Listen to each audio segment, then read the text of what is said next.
Chapter 21 श्लोक भगवान यहाँ पे पृथा पुत्र अर्जुन जो इस आत्मा को नाश रहित नित्य अजन्मा और अव्यय जानता है वह पुरुष कैसे किसको मार सकता है। यहाँ पे पृथा पुत्र क्यों बोला भगवान ने अर्जुन को?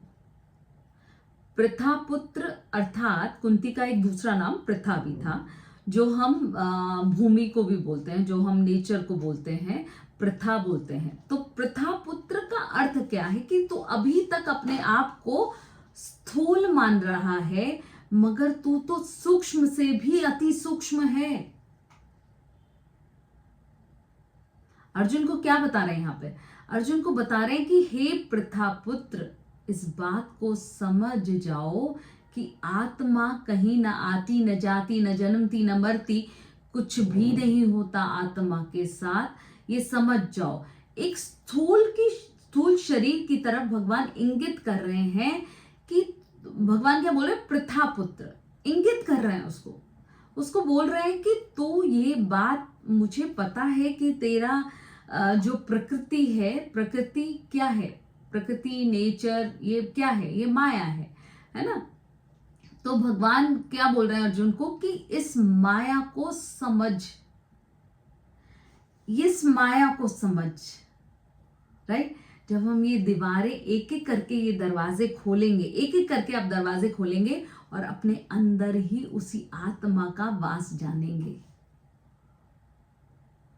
तो इसीलिए पृथा पुत्र बोला कि तू जो इन सब चीजों से भ्रमित हो रहा है, जो स्थूलता से, अपनी स्थूलता से भ्रमित हो रहा है, तू मुझको जान,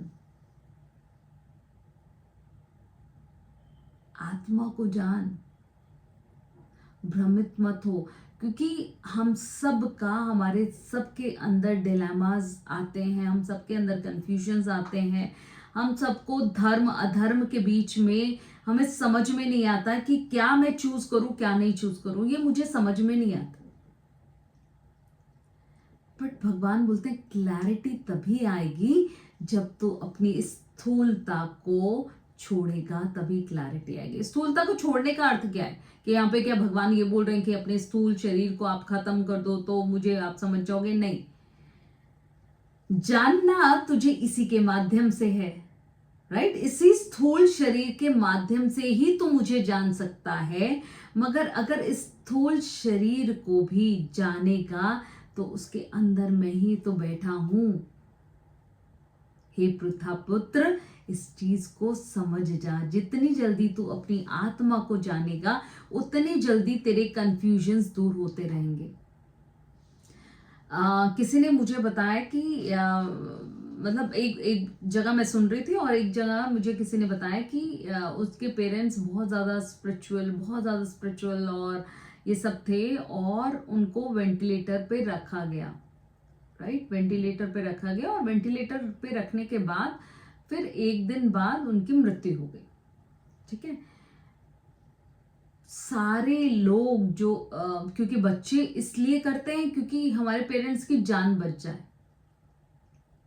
मगर पेरेंट्स जब बोल देते हैं कि नहीं, मुझे अब किसी की आवश्यकता नहीं है, किसी वेंटिलेटर की आवश्यकता नहीं है, किसी की नहीं है, तो जाते जाते कष्ट जो है, मैं ये नहीं बोल रही हूँ कि आप करें नहीं करें, वो तो आप अपनी समझ से करिए जो करना है।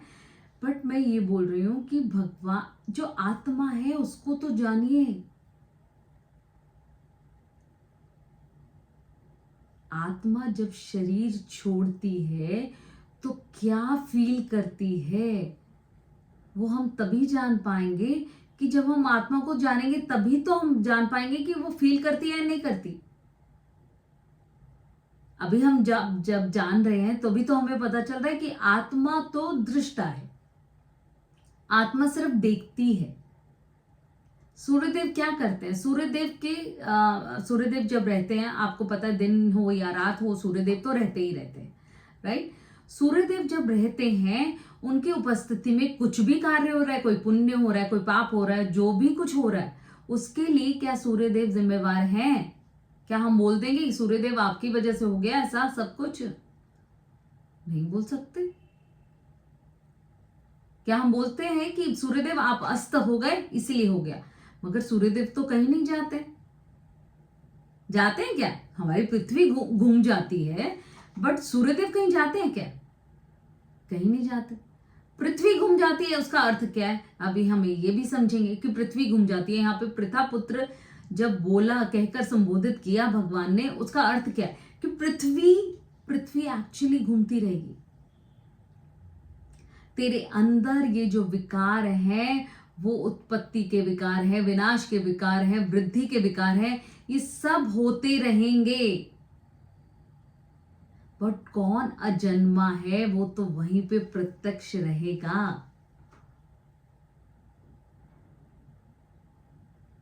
राइट? इस चीज को समझना है हमें।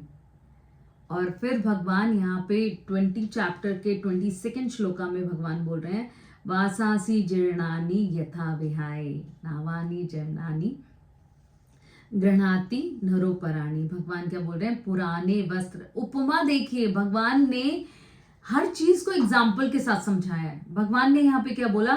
जैसे तू अपने पुराने वस्त्र उठा के अलग कर देता है ना, हम कर देते हैं ना, पुराने वस्त्र निकाल देते हैं, डिस्कार्ड कर देते हैं, और नए वस्त्र तू जैसे पहन लेता है, वैसे ही आत्मा को समझाने के लिए भगवान ने कितने सारी उपमाएं दी हैं और कितने सारे आपको बताया है, कितनी सारे तरीकों से, कि इस तरीके से शायद तुझे समझ में आ जाए या इस तरीके से समझ में आ जाए। एक अच्छा टीचर वही है जो आपको यहाँ पे भगवान क्या है? अर्जुन के गुरु है ना। 7 श्लोका में भगवान ने अर्जुन ने बता दिया ना, अर्जुन ने बोल दिया कि मैं आपको अपना गुरु स्वीकार करता हूं और आप मेरे गुरु हो, मैं आपके शिष्य हूं, तो जो मेरे लिए अच्छा वो बता दीजिए। राइट? तो यहाँ पे जो अर्जुन जो है, जो शिष्य है, वो क्या बोल रहा है भगवान से कि भगवान मुझे बता दीजिए कि क्या होता है। और भगवान अलग अलग तरीके से बता रहे हैं। भगवान बोल रहे हैं इस तरीके से भी समझ सकता है, इस तरीके से भी समझ सकता है, इस तरीके से भी समझ सकता है, तो जान इस बात को। और भगवान ने इतनी सुंदर उपमा दी है कि पुराने वस्त्रों की, अगर आप देखें, जब भी जैसे ये एग्जाम्पल मेरे दिमाग में इतनी बुरी तरह से बैठ गया है कि अगर मैं कोई भी कपड़ा डिस्कार्ड करती हूँ तो मुझे लगता है एक दिन मेरा ये जो शरीर है, मेरा ये जो रूप है, मेरा ये जो नाम है, इसका भी मैं डिस्कार्ड कर दूंगी, मैं डिस्कार्ड कर दूंगी। राइट? क्योंकि जानने के बाद ही तभी तो समझ में आता है कि ओके, डिस्कार्ड मैं कर दूंगी। बट फिर वो उसमें मटेरियल वर्ल्ड में रहते हैं और तब ये भूल जाते हैं कि हम आत्मा हैं। मगर हम आत्मा हैं, इस बात को जानने के लिए तुझे हमेशा अपने आप को भी याद दिलाना है कि तू आत्मा है। इसका अर्थ ये नहीं कि अगर कोई पूछे आपसे कि आप कौन हो, आपका नाम क्या है, मैं तो एक आत्मा हूं, मेरा कोई नाम ही नहीं है, मेरा कोई जेंडर ही नहीं है। राइट? आप ये नहीं बोलोगे ना, तब वहां पे तो आप बोलोगे आपका प्रोफेशन जो है, आपका नाम जो है, आप सबसे अपने आप को इंट्रोड्यूस करोगे। राइट? बट अगर आत्मा का इंट्रोडक्शन लेना हो तो कैसे लेंगे? आत्मा के अलग अलग है। इंट्रोडक्शन लेना हो, भगवान तो दो भी, आत्मा तो दो भी नहीं है, कैसे इंट्रोडक्शन दोगे? कैसे दोगे? एक इमेजिन कीजिए कि एक बहुत बड़ा सा एक क्लाउड है। राइट? बहुत बड़ा, मतलब जहां पे आपकी दृष्टि जा रही है, जहां तक, उससे भी ज्यादा है, उससे भी बियॉन्ड है, और सारे लोग उसके ऊपर चिपके हुए हैं, सारे फेसेस चिपके हुए हैं। राइट? जहां तक आप देख सकते हो उससे भी कहीं ज्यादा है, उससे भी कहीं कहीं कहीं ज्यादा है, क्योंकि हमारे जितने जीव हैं, जितने प्राणी हैं, सबको आप ले रहे हैं उसमें। ये वैसे हम पढ़ेंगे 11 चैप्टर में।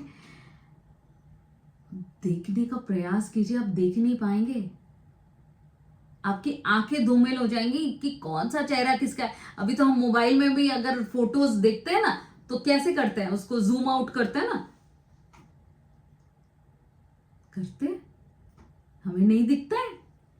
तो सोचिए कि इतना विशाल सब कुछ आपके सामने हो और आप जो है, आप देख ही नहीं पा रहे, क्यों नहीं देख पा रहे हो? क्योंकि हम अपनी आत्मा के एक्चुअल दर्शन नहीं कर पा रहे।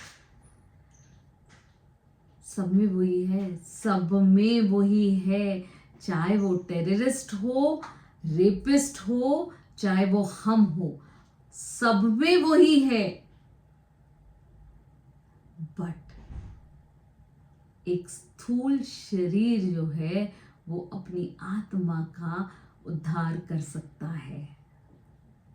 यहाँ पे भगवान कितनी उससे बोल रहे हैं ना कि ये जो दीवारें तुमने लगाई हैं, तुमने मतलब ईश्वर ने ही लगा के भेजा है हमें, ये जो दीवारें लगाई हैं उसको हम जब अलग अलग देखेंगे, राइट, उसको जब हम देखते हैं ना तो हमें समझ में आता है कि ये तो दीवारें हैं, और जिस दिन ये दीवारें हट गई, पजल्स है ना, ये सारी पजल्स हैं, एक्चुअली पजल है। वो अगर किसी ने एवेंजर्स देखी हो, सारी एवेंजर मूवीज, मार्वल मूवीज किसी ने देखी हो, तो एक चीज समझ में आ जाएगी आपको कि ये एक्चुअली ये गेम है। एक गेम खेलो, दूसरा गेम खेलो, तीसरा गेम खेलो, चौथा गेम, अंत में आपको उसी से मिलना है। ये गेम्स चल रहे हैं, सिर्फ ये गेम्स चल रहे हैं और कुछ नहीं हो रहा है। हमारे शरीर में जो हमें लग रहा है कि हमें अनुभूतियां हो रही हैं, वो भी हो रही हैं क्या? एक्सपीरियंस है। उस आत्मा को जब हम क्लास में बैठे होते हैं, थैंक यू भगवान जी, थैंक यू, तो वो जो एक्सपीरियंस आता है कि जो मैं हूं वो मैं देख नहीं पा रहा हूं, और जो मैं देख पा रहा हूं वो मैं हूं नहीं, मैं उससे कुछ बियॉन्ड हूं। आत्मा को जब समझना है तो उस चीज के बारे में ये समझिए जो मैं देख नहीं पा